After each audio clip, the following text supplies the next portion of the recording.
All right, you primitive screwheads, listen up. Well, I got a burr under my saddle. We talk, you listen. Somebody that's going to take an innocent life is not mentally insane? You know them. Time to nut up or shut up. You love to hate them. It's the Denton and Sasquatch Show. Can I bring my AR-15 next time? Sure. Yes. This place is half talk show, half weird daycare. I love it. You can't handle the truth. Hello and welcome once again to the Denton and Sasquatch Show, coming to you from both California and Alabama. My name is Sasquatch. I'm the hairy dude, and then we got Denton over there in Alabama. How you doing, my friend? I'm doing fine, and I hope everybody's doing fine as well. We got a lot of stuff to pack into the show. First thing is that, Sasquatch is he's a lovable little Sasquatch, and he loves fun stuff, and we're going to do the fun stuff first, and then we're going to get into the heavier stuff. Doom, destruction. Our usual. Yeah, they're trying to get rid of Christians and the real media, keep the fake news, and, of course, do whatever it takes to get Donald Trump out of here. And, of course, we all know who's behind it. Mm-hmm. Satan? Satan? Oh, wait. I should have used the effect. Satan? Yeah. Using his establishment people. But anyway, without further ado, let's get to the fun stuff first.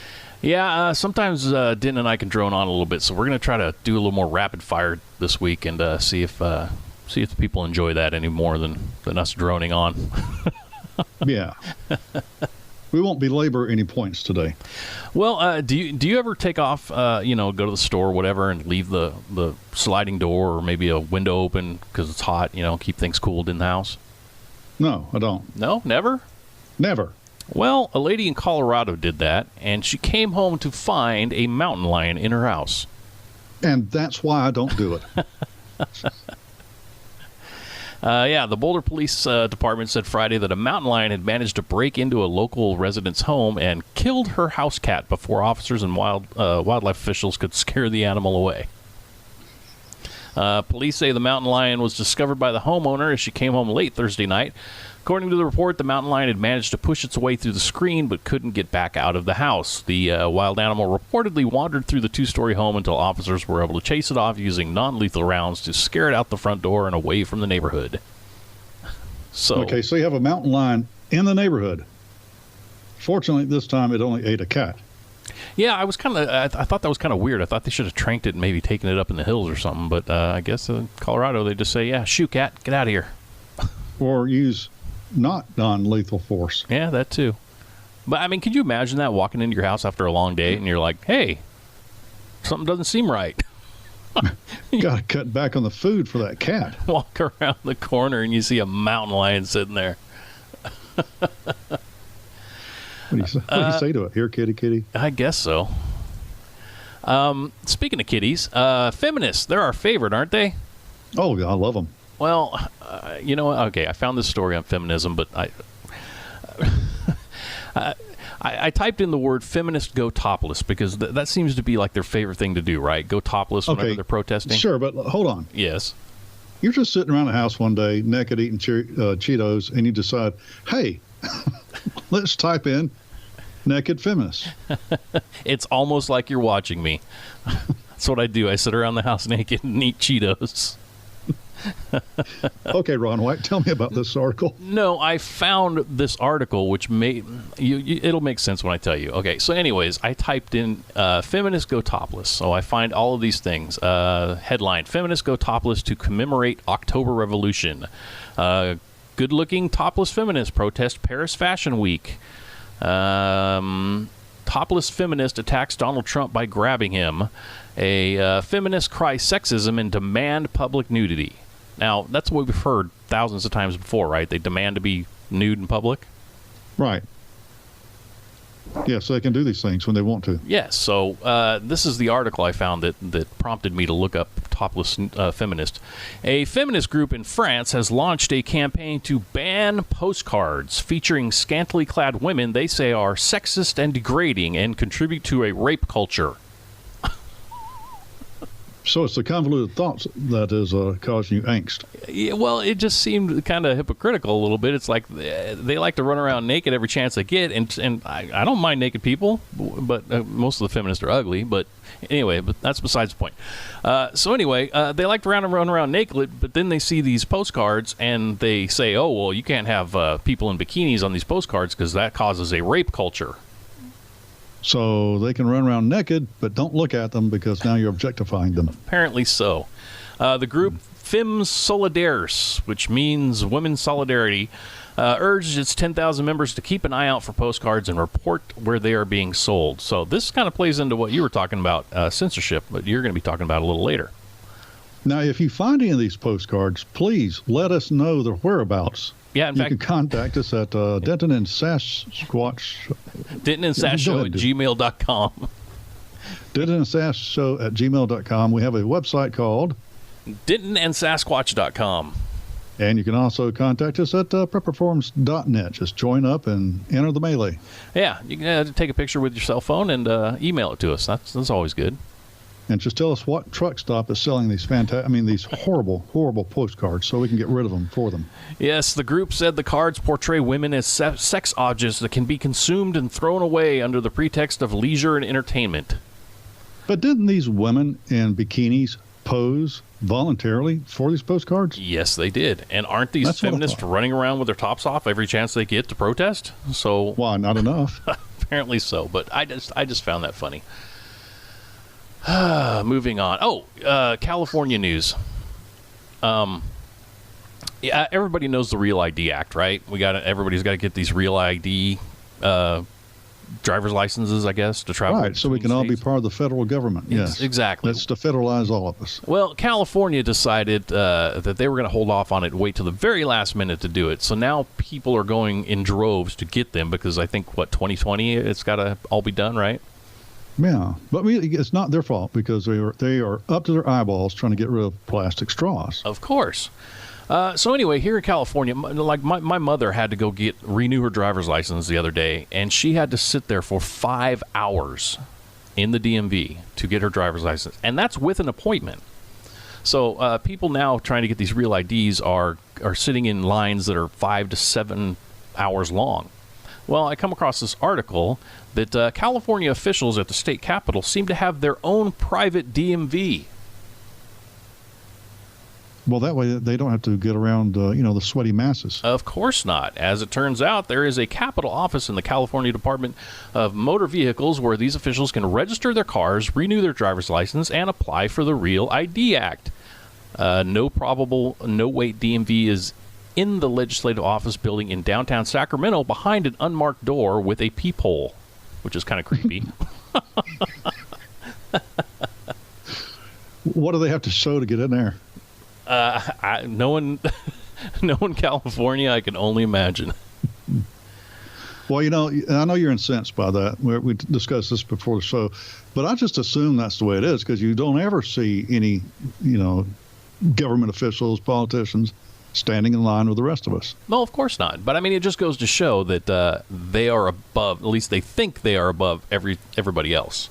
It's the same with every time they pass one of these laws in California, the gun laws. Guess what they do? They exempt themselves. Well, of course. They're not us. Of course they do. Let's see what else we got here. Okay, I'll finish on this one. You guys out there in Alabama may not have as much experience with this as I do here in California, but you know what a chola is? Yeah. I watched Star Wars. I was a geek. Yeah, it's those little critters that runs around in little brown robes, and they're kind of mayhemish. Those are Jawas. Jawas. No, Jawas is what you... That's where you put your clothing in the dresser. Jawa. Jawa? No, a chola... We have a language barrier, don't we? Yeah. A chola is the female version of a cholo, and what it is it's Hispanics in sort of gang attire, I guess you could call it. Like the guys wear like a white wife beater, and the khaki chino pants, and the girls, back in the day used to do their hair up all big, like I don't know, West Side Story or something. You know what I mean? Sure, I guess. No, but carry on. So anyways, one of the characteristics of a chola is they shave their eyebrows and then pencil them back in very, very thin. And it looks horrific. But apparently they think it looks good. Well, a recent Marie Claire piece by author Christina Chavez claims that super thin eyebrows are cultural appropriation. Chavez says she was horrified when she saw the newest cover of British Vogue that featured singer Rihanna with overly plucked, skinny eyebrows. Chavez writes, considering it was highly unlikely that Rihanna had suddenly joined a gang, and seeing as the Caribbean singer wasn't exactly raised on the streets of East L.A., my Mexican-American heart was deeply confused and deeply annoyed. Well, first off, who is this woman to say that Rihanna, and I'll have to Google her, as a matter of fact, in a little bit, to figure out who she is, but who is she to say that Rihanna did not join a gang? Well, it's very possible, I guess. Well, you know, that's very presumptuous of that woman. That's true. She might have got jumped in right then and there. And may I offer another thing? Yes. Do they actually think they're the first ones to shave their eyebrows off and pencil it in? I mean, anybody who's old, or actually anybody who watches Turner Classic Movie Channel, how many of, back in the black and white shows, how many of those female actresses did that? Oh, yeah. Well, I mean, even in this article, it goes on to say that roaring 20s fashion and South African culture also has very penciled in thin eyebrows. So she's an idiot, basically. Oh, that's not basically. I mean, we're talking solid foundation moron. Okay. So if you're culturally acquiring something, they just culturally acquired that from Turner Movie Classics. And we want them to give it back. That belongs to the Europeans, woman. Yeah. Do it now. Yeah, quit culturally appropriating our stuff. Yeah. Sorry. We're getting all wrapped around the axles on this one. Yeah, we are. All right, well, that's it for me. So I know you have a few things that all tie sort of together, so why don't you dive into yours? I'll do this. Thank you very much. Ladies and gentlemen, Mr. and Mrs. President, Speaker of the House, excuse me, got a little carried away. We ain't that big yet. Okay, now, what I'm trying to do here is bring up some things. As a matter of fact, we're going to stop by California a couple of times here. Some things that, if people look at this and they put it all together, they can see what is coming our way. And y'all may not realize it, the last couple of podcasts, and it's going to be gaining some more momentum. We're going in this direction, anti-establishment, globalist type conspiracy theory, if you will, but we can explain and factualize everything we're going to put forward to you. So y'all just hang in there. Let's go to California right off the bat. And as a matter of fact, you, I believe, are close to this. You know where this is. This is in your neck of the woods. Billboards yanked because Bible sown. This is Southern California. Yeah, this is, I'm trying to think of the name of the Fashion Island is the name of the place. It's sort of like an outdoor mall, but it's in Newport Beach where all the rich people live. So this is a very hoity-toity sort of area. Oh, hoity-toity. Well, yeah, SoCal Harvest Greg Laurie, August 17th and 19th, Angel Stadium. After multiple complaints, including a serious threat, an advertising company removed a series of billboards depicting evangelist Greg Laurie holding, oh my gosh, a Bible. Well, you know, all right, a little context on this. Angel Stadium, that's where the Angels play. They have there every year this thing called the Harvest Festival, which is a religious sort of gathering. And, I mean, it's evangelical. Yeah, it's a baseball stadium, so there are thousands of people. I mean, the place gets filled, and it's like 3 days long, and I mean, there are thousands of people that go to this. So that in itself is surprising here in California. But, so basically, it's a annual 3 day long revival. Yeah. Okay. Yeah, and they have speakers and music and all kinds of stuff. Okay, so the Urban Company, a local real estate firm, agreed to post large billboards promoting the crusade at Fashion Island, a prestigious outdoor mall in Orange County. Mm-hmm. All right. After complaints, the Irvine Company required Harvest to remove the Bible from the artwork, and the evangelical ministry complied. Way to go, pal. did a great job. Just bend, yield to Satan, morons. But the change apparently did not stop the complaints, and the Irvine Company completely removed all the advertisements and billboards for the crusade. Now, can you imagine this back in Billy Graham's days? You remember those days? Mm-hmm. When he was filling auditoriums and stadiums, and, you know, it would be on TV. I don't know, CBS or whatever, back when we had 3 or 4 channels. But it would be on TV. Nowadays, the billboard goes up, and now the anti-Christians flood out and complain, and their will be done. Not God's will, but their will. I don't know if your story had this in it, but the funniest part about this is I saw the picture. In fact, I've seen the billboards around on buses and stuff. It was a silhouette of the man holding a book, and you couldn't read Bible on it. It didn't have a cross on it. It was just a silhouette. So you could even tell it was the Bible, and they're complaining that it's the Bible, even though it was. But well, he could have been holding a dictionary, and it doesn't matter. Well, they know. But if it's a Quran, man, people loved it. That would have been applauded. Yes. Now, we will go on to, oh my goodness. Yes, I am so organized here. That's not it. Oh, here we go. It's back where I thought it was. This, again, is California. My goodness. Your state is the epicenter for a lot of weirdness. Yeah, we're honked up. Yeah. Attorney, if it becomes law, AB 2943 will be challenged in court. Okay, by the way, I already clicked out of that one website, so I can't cite it. But this is from One News Now. A controversial bill in California, man, that's surprising, a controversial bill, that would outlaw counseling for people with unwanted same-sex attractions is expected to be signed into law very soon. Okay. So what you're saying is if people have sexual attractions toward the same sex and they don't want to have those, they're not allowed to go and try to not have them? Right. They can't go to psychiatrists and get counseling. They can't go to churches, religious organizations, and get counseling to try to break the curse. Yes, I said a curse, because it is against California's wishes. So they're making a law. Yeah, they're making a law where if, let's say I'm homosexual, and I live in California, and I think to myself, you know what, this is just wrong. I don't need to be this way. I'm going to go seek help. Well, California's not making me the bad guy. After all, I am the homosexual, right? But anybody who's willing to help me out of this lifestyle, this curse, they are the bad guy, and they will be violating the law. So that's a violation of your freedom, isn't it? Yeah, I mean, if you want to not be gay, I think you should be able to not be gay. Well, I want to be gay. Don't get me wrong. I wouldn't want to be homosexual. Oh, I am so keeping that little clip. I am by nature very happy.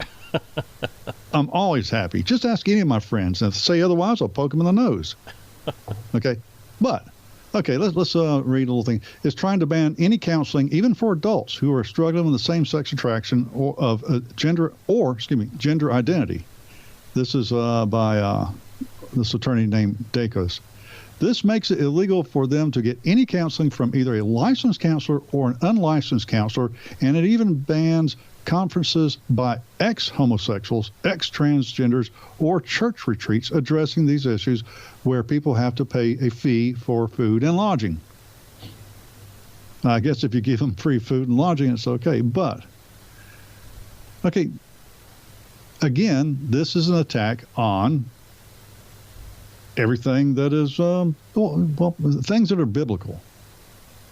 You know, this is promoting carnal perversions and trying to kick in the teeth what God wants. Now, Mr. President, let's go somewhere else real quick. Well, I'm not even going to bring that one up. Bam, clicking that right out. Speaking of twisting things around and not letting you talk about this and making you listen to that, this is from CNN.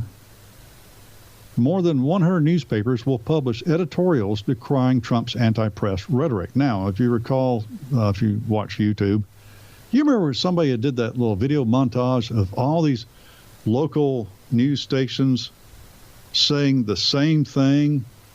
They would just tailor it to their area. Oh, yeah. Yeah.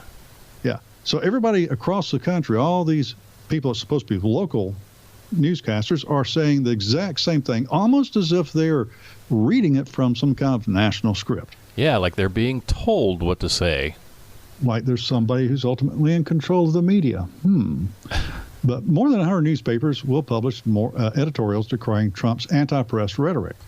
That's the idea behind an unusual editorial writing initiative that has enlisted scores of newspapers across America. The Boston Globe has been contacting newspaper editorial boards and proposing a coordinated response to President Trump's escalated enemy of the people rhetoric. Okay, well, so these people, go ahead. No, I was going to say, I have some advice for the media out there. If you want to stop being called enemy of the people, stop being the enemy of the people. Right. And they say that Donald Trump attacks the media.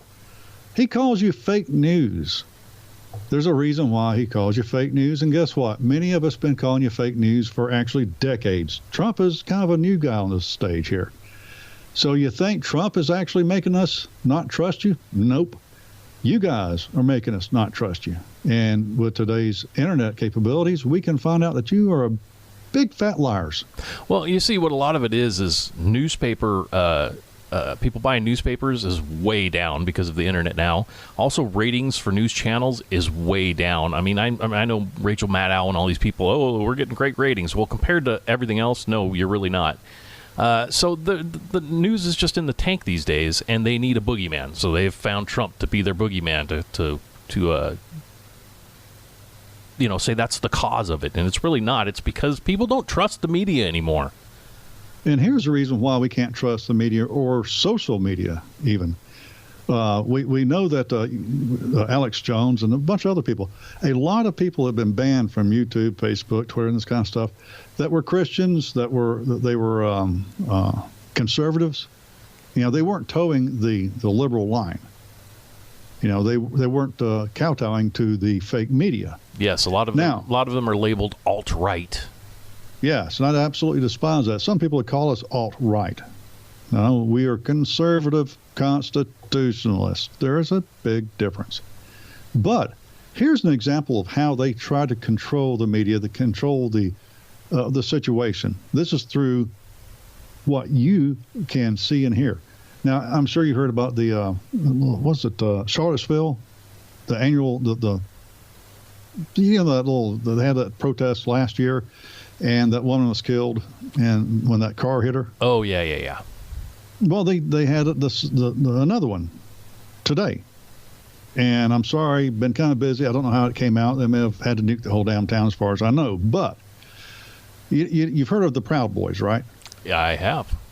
Well, for those of you who have never heard the Proud Boys are a bunch of folks that, for example, when they have the Patriot Prayer rallies, Proud Boys will go there, and while the Patriot Prayer guys are doing their, speaking about God and freedom of speech and this kind of stuff, the Proud Boys are there as muscle.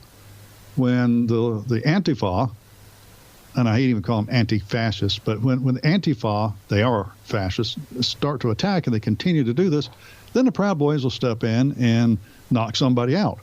That seems to simmer everybody down. Let one person go to sleep, everybody else feels like chilling out.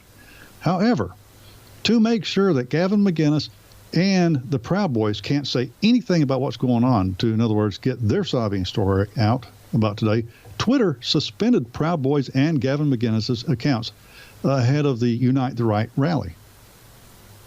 What does that do? Now, you're telling me that, now we're just going to trust Twitter any more than we trust CNN or PMSNBC. No, we do not trust. Well, and this is simply a military tactic, knock out their communication. Yep. Wow, so they're knocking out our communication. They're trying. This is very obvious. If people can't see that they are trying to shut the country down, the Constitution, everything that we believe in, you need to turn off CNN. Okay, things are happening, and they seem to be happening pretty quickly, if you ask me. Now, let's take a little trip back, 2014. Now, this is from the Gun Owners Gun Owners of America. Have you ever heard of them? I'm sure you have. Yeah. GOA. Okay. I've heard of them. Well, this is, of course, back in Obama's day, but understand that, yes, Donald Trump is a president now. Okay, but he is the president, and he's put some people in high positions, and even most of them are establishment people, but he has, where's he going to find? What, Ron Paul? He has very few people that he can choose from that are not part of the establishment.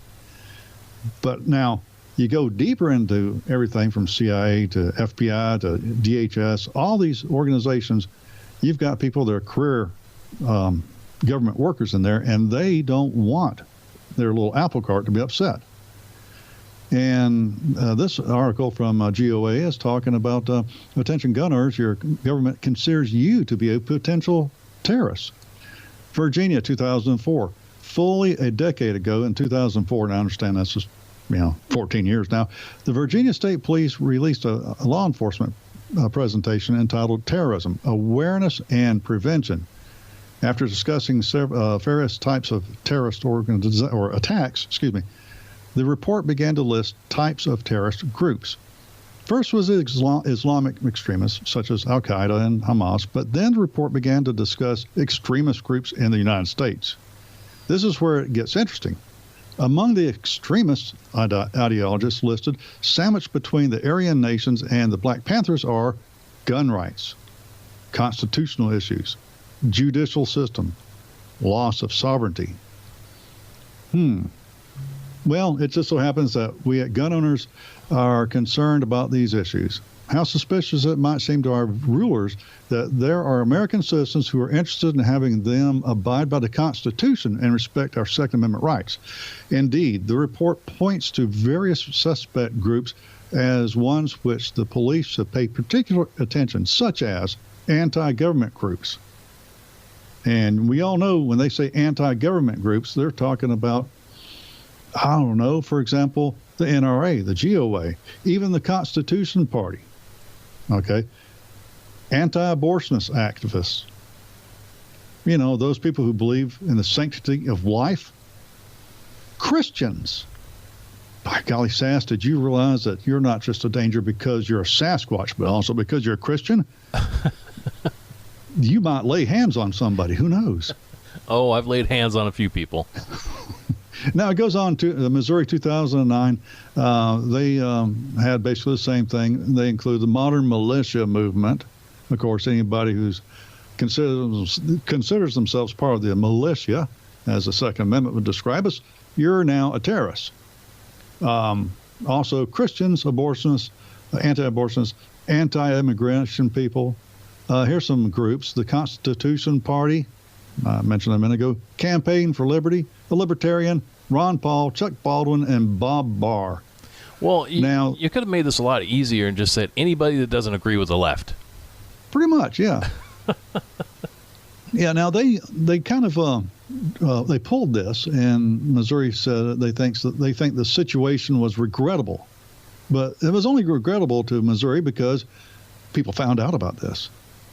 Well, yeah. Had we never found out, it would have been A-OK. Now, what the point of this matter is that they're controlling the media. They're trying to stamp out alternative news. They view you as potential terrorists. In other words, you're not with them, so you're against them. Where do you think all this is going? And also, they're trying to stifle Christianity in this nation. Who's behind this and why? Well, we all know that Satan is ultimately behind this, but let's go back to the human nature, the human element.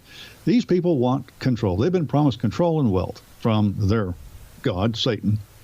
And so the best way to control people is to give them all the trinkets and the baubles and the stadiums and their gladiators and allow them to be as all the debauchery they can imagine.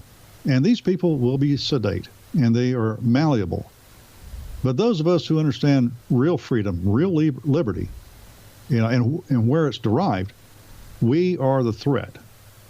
The point of the matter is, folks, let's wake up.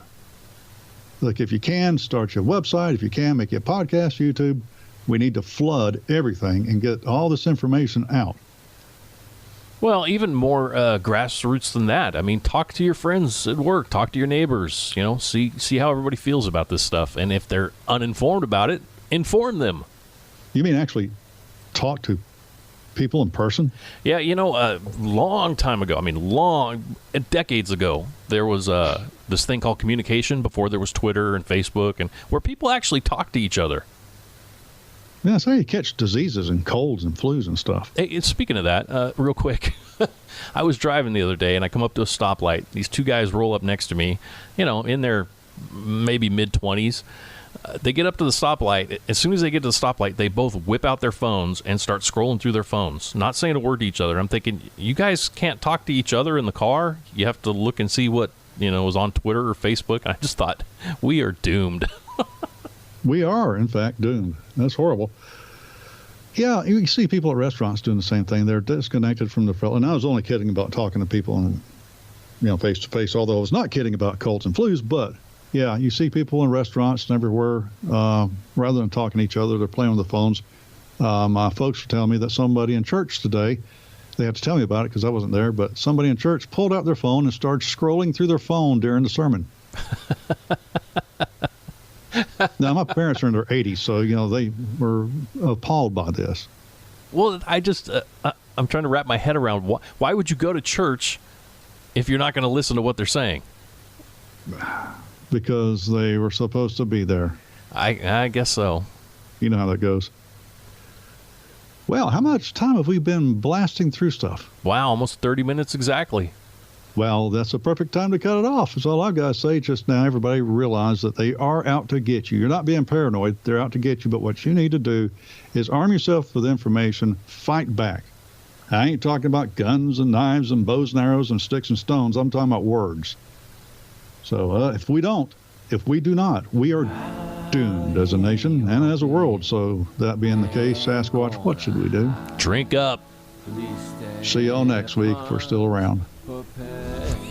We haven't been censored. They're gonna keep you down, step on your neck, can't move no more. The weapon that they're choosing is censorship and war. And I can see the line up now, everyone is just partisan. You see, one side claims victory, but it's just a zero sum. Liberty